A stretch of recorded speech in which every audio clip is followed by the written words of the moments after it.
Bəziləri deyirlər ki, Allahdan başqa ilah yoxdur və dayanırlar. Haqq sözünü demirlər. Bu da səhvdir. Niyə görə? Bayaq dediyim sözə görə. Çünki ilahlar əslində çoxdur. Məsələn, Məkkə müşrikləri Peyğəmbərimiz sallallahu əleyhi və səlləmin tək Allaha ibadət eləmək dəvətini qəbul etməyəndə, ona etiraz eləyəndə, onu yalanlayanda nə demişdilər? Allah Taala Qurani-Kərimdə bizə deyir. Onlar demişdilər ki, "Əcəaləl əlihətə ilahən vahidə, İnnə həzə ləşey'un ucəb."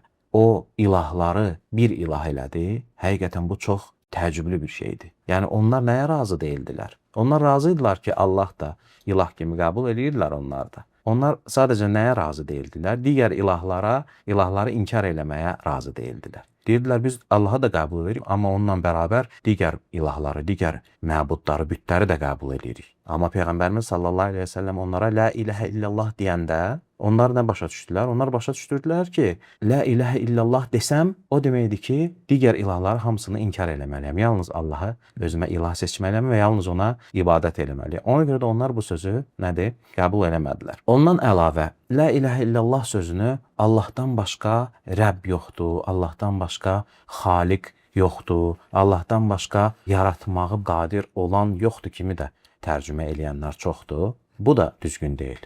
Yenə də bayaq dediyim kimi, əgər bu düzgün olsaydı, onda Məkkə müşrikləri mömin olardılar, iman gətirmiş sayılardılar.